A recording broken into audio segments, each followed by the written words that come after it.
ओम सहजात्म स्वरूप परम गुरु शुद्ध चैतन्य स्वामी ने नमः। श्री समय सारजी कलश में हमने देखा, आचार्य अमृतचंद्राचार्य देव कहते हैं कि वर्णाधिक अथवा राग मोहाधिक अर्थात परद्रव्य और परभाव इस पुरुष से अर्थात आत्मा से संपूर्णतः भिन्न है, न्यारे हैं, स्वतंत्र है। इसलिए अंतर्दृष्टि से देखने वाले को यह सब दिखाई नहीं देते, जानने में आते हैं, फिर भी वह दृष्टि अपने ज्ञान स्वभाव पर करने की वजह से वहाँ उपयोग नहीं भटकता। उसे केवल एक चैतन्य भाव स्वरूप अभेद आत्मा ही दिखाई देता है। अब आगे गाथा 51 में कहते हैं, जो परिणमित होता है सो करता है, जो परिणाम है सो कर्म है, और जो परिणति है सो क्रिया है। यह तीनों वस्तु रूप से भिन्न नहीं है। कर्ता, कर्म, क्रिया। कर्ता करने वाला, कर्म जो हो रहा है, जिसकी वजह से हो रहा है, और क्रिया जिसकी जो क्रिया हो रही है। अब देखो, परिणमित होता है सो करता है। आत्मा, आत्मा से आत्मा रूप परिणमित होने की वजह से आत्मा ही आत्मा का स्वभाव का कर्ता और भोक्ता है। पुद्गल, पुद्गल से परिणमित होने की वजह से पुद्गल का परिणमन पुद्गल से पुद्गल में होने की वजह से पुद्गल ही पुद्गल का कर्ता है। दोनों द्रव्य स्वतंत्र हो गए। इसका स्वीकार। फिर दूसरी बात, जो परिणाम है सो कर्म है। पुद्गल के परिणाम पुद्गल से पुद्गल में हो रहे हैं। कर्म के उदय से शरीर की क्रिया हुई, या मन में कोई विकल्प आए, 5 इंद्रियों के परिणमन हुए, ये पुद्गल का कर्म है। और आत्मा से आत्मा में स्वभाव में ठहरने का जो पुरुषार्थ हुआ, ये आत्मा का कर्म है। हाँ, यहाँ कर्म का अर्थ ये नहीं समझ, ज्ञानावरण आदि कर्म की बात नहीं हो रही है।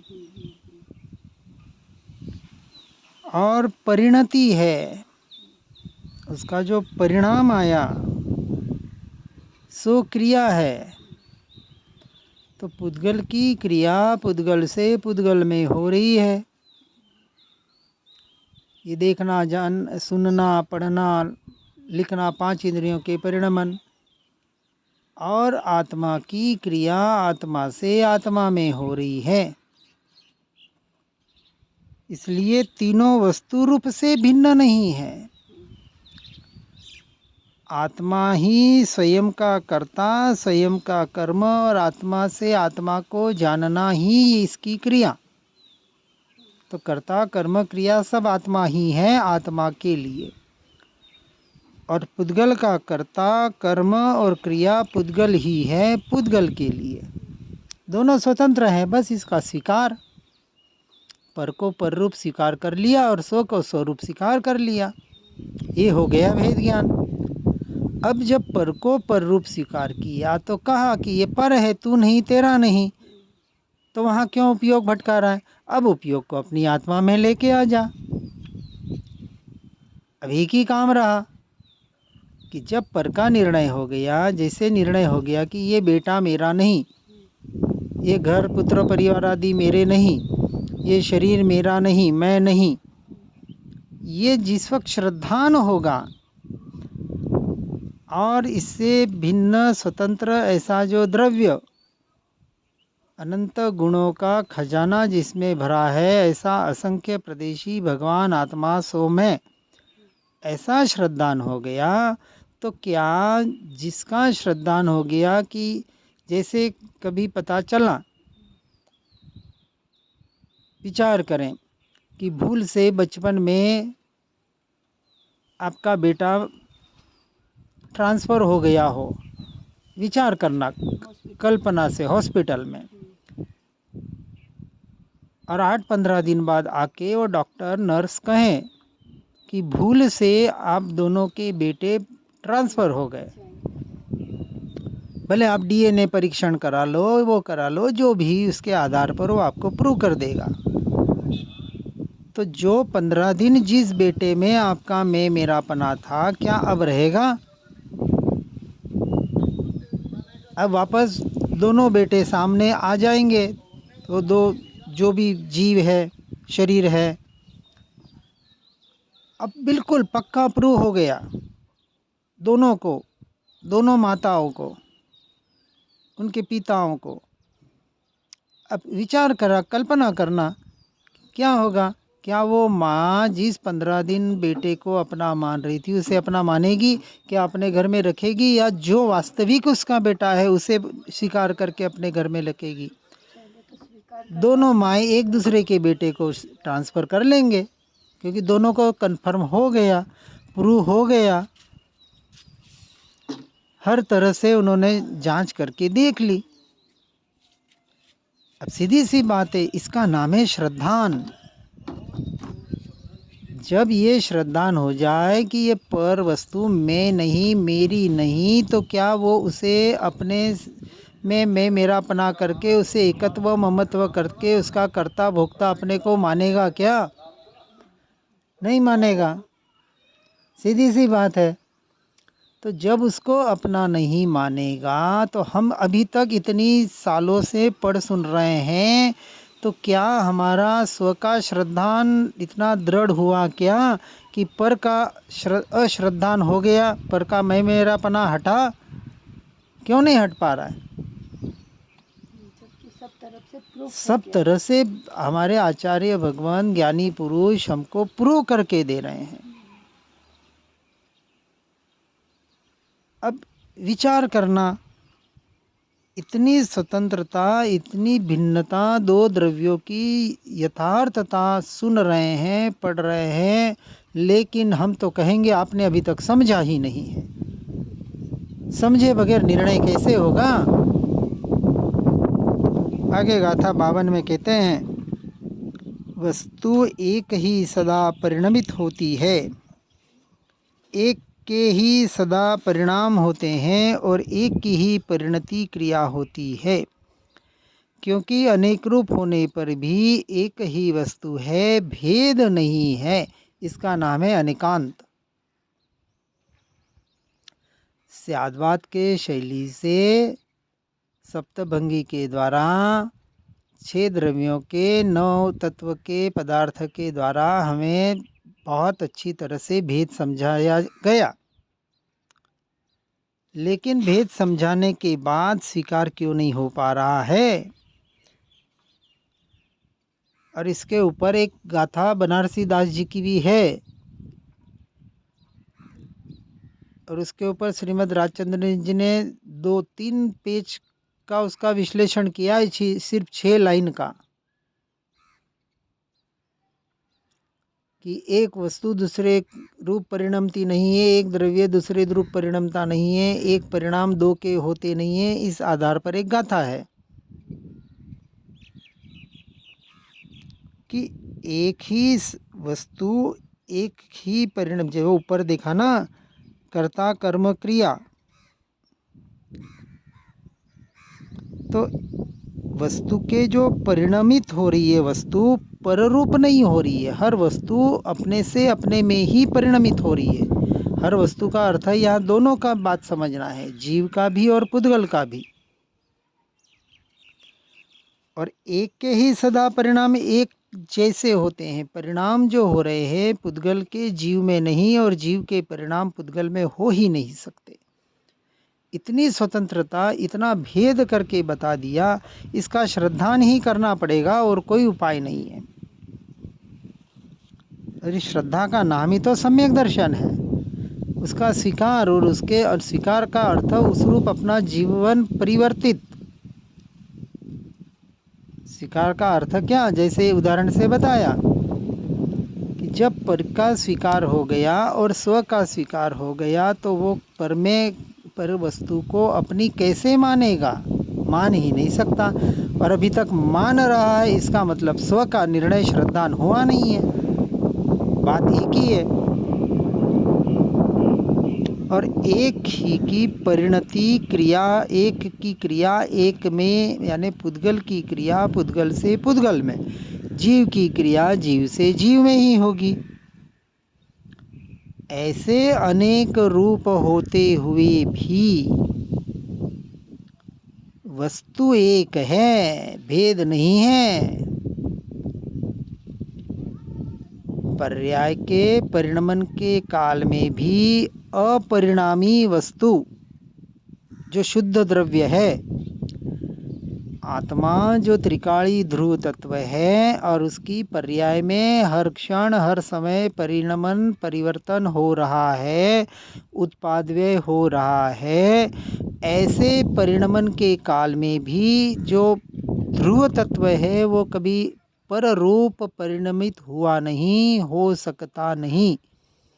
ऐसा अपरिणामी तत्व वही मैं। और यही बात पुद्गल पे भी लागू होती है, जड़ पे। जो मूल जड़ वस्तु है, पदार्थ है, उसका कर्म रूप, ये 5 इंद्रिय रूप, ये 5 इंद्रियों के जो विषय रूप परिणमन होने के बाद भी जो मूल पुद्गल का द्रव्य है, जिसे हम वर्गणा कहते हैं, ये भाषा वर्गणा, मनोवर्गणा, कार्मण वर्गणा, औदारिक वर्गणा आदि आदि जो है, ये त्रिकाल शुद्ध है। और आत्मा भी त्रिकाल शुद्ध है। लेकिन जब दोनों का संयोग संबंध बनता है, निमित्त नैमित्तिक संबंध होता है, तब दोनों अशुद्ध हुए ऐसा व्यवहार से कहा जाता है।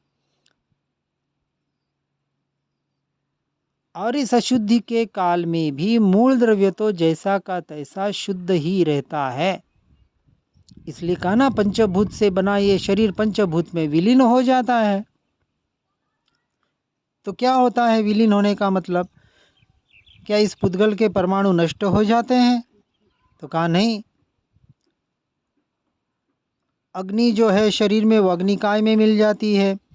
वायु है, वायुकाय में मिल जाता है। पृथ्वी है, पृथ्वीकाय में मिल जाती है।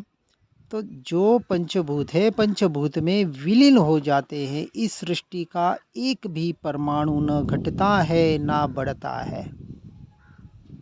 ये मूल सिद्धांत है।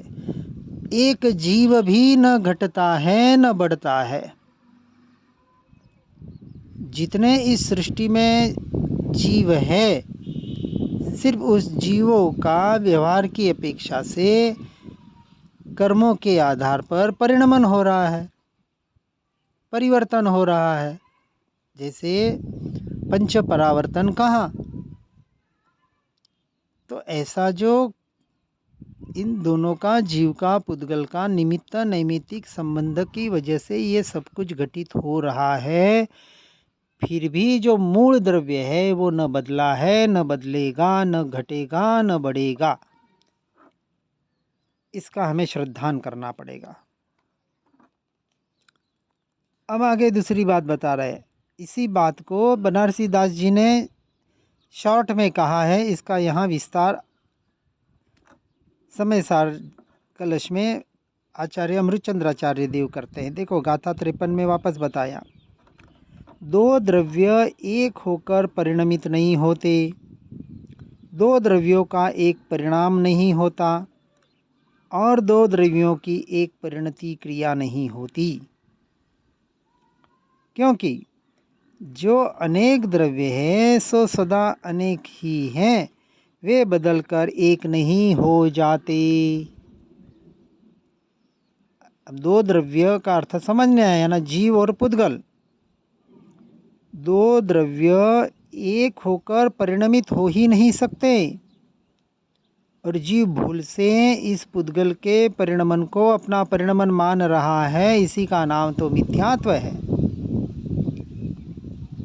यदि वो अपना परिणमन स्वयं का स्वीकार कर ले, पुद्गल का परिणमन पुद्गल में स्वीकार कर ले, तो मिथ्या दृष्टि रहेगा ही नहीं।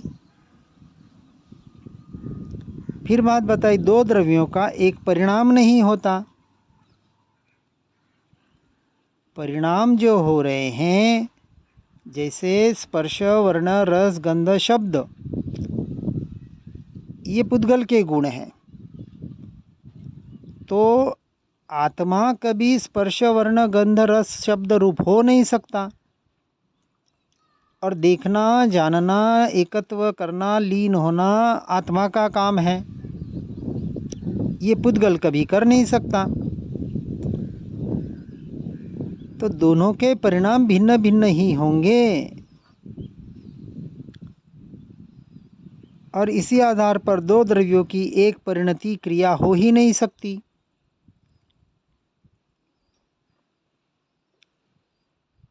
गुड़ खट्टा हुआ, कड़वा हुआ, पहले मीठा था, अब ये उसकी पर्याय बदली। ये किसकी पर्याय? गुड़ रूपी जड़ द्रव्य की। लेकिन गुड़ परिणमित हुआ या गुड़ का स्वाद परिणमित हुआ? तो रस नाम का जो उस गुड़ का गुण था, उस गुण का परिणमन हुआ। गुड़ तो गुड़ ही रहा है, मीठा है तो भी गुड़ है, खट्टा है तो भी गुड़ है, कड़वा है तो भी गुड़ है। तो रस बदल गया। तो जैसे परिणाम पुद्गल के बदले, और ये बदलने की जो क्रिया पुद्गल की हुई, उसी तरह जो आत्मा मोह राग द्वेष रूप परिणमित पर के निमित्त से हुआ, तो पुद्गल तो मोह राग द्वेष रूप होता नहीं है। तो भावों की उत्पत्ति आत्मा से होती है, भावों की उत्पत्ति होना आत्मा की क्रिया है, और वो दो प्रकार से हो रही है, विभाव रूप और स्वभाव रूप। अनुभव करने की क्रिया, जानने की क्रिया आत्मा की है, ये जड़ पुद्गल अनुभव करता नहीं। लेकिन भूल से आत्मा जिसका अनुभव ज्ञान में, जानने में आ रहा है, उसे अपना मान रहा है, और स्व के अनुभव को, स्व के स्वभाव को भूला हुआ है। इसलिए इस बात को बनारसी दास जी ने जो दिया है, एक बार श्रीमद जी के इसमें और निकाल के पढ़ सकते हैं आप। आगे गाथा 54 में कहते हैं, एक द्रव्य के दो कर्ता नहीं होते, एक द्रव्य के दो कर्म नहीं होते, और एक द्रव्य की दो क्रियाएं नहीं होती, क्योंकि एक द्रव्य अनेक द्रव्य रूप नहीं होता। ये बस इसका श्रद्धान करना है, ये जो सिद्धांत बताए जा रहे हैं। एक द्रव्य है, उसका अर्थात जीव द्रव्य का कर्ता जड़ हो नहीं सकता, और जड़ का कर्ता जीव हो ही नहीं सकता। तीनों लोक में, तीनों काल में असंभव सी बात है इसका श्रद्धान होना। एक द्रव्य के दो कर्म नहीं होते, कर्म के परिणाम जो एक द्रव्य के हैं वो दूसरे के नहीं होंगे, जो जीव के हैं वो पुद्गल के नहीं होंगे। और एक द्रव्य की दो क्रियाएं नहीं होगी। देखना, जानना जीव की क्रिया है, वो पुद्गल की नहीं होगी। और पुद्गल की जो उत्पाद व्यय रूप परिणमन होने की, स्पर्श वर्ण गंध रूप परिणमन होने की जो क्रिया है, वो जीव की नहीं होगी। जैसे देखना, सुनना, सूंघना, चखना, स्पर्श का अनुभव करना, मन की क्रिया, ये जो क्रियाएं हैं ये पुद्गल की है, इससे जीव का कोई लेना देना नहीं है। और उसके निमित्त से भावरूप परिणमित होना, ये जीव की क्रिया है। और उसके आधार पर देखना जानना। तो इस तरह से इस बात का निर्णय करना है कि एक द्रव्य अनेक द्रव्य रूप हो ही नहीं सकता। इसका श्रद्धान करके इन सारी बातों को फिर से एक बार यथार्थ रूप से समझने का प्रयास करके अपने श्रद्धान को, निर्णय को दृढ़ करके सम्यक दर्शन की ओर बढ़ना, यही इस मनुष्य जन्म की सफलता है। हर जीव इसे सुनकर, पढ़कर, समझकर अपने इस मनुष्य जन्म को सफल बनाने का प्रयास और पुरुषार्थ करे। इसी भावना के साथ ओम नमः सिद्धम। जिन वाणी के ज्ञान से हो सम्यक श्रद्धान, हो चारित्र महान और पाऊँ पद निर्वाण। निज निधि निज में बताई, यह अनंत उपकार है। इसके लिए जिन वाणी माँ को वंदना शतवार है, वंदना शतवार है।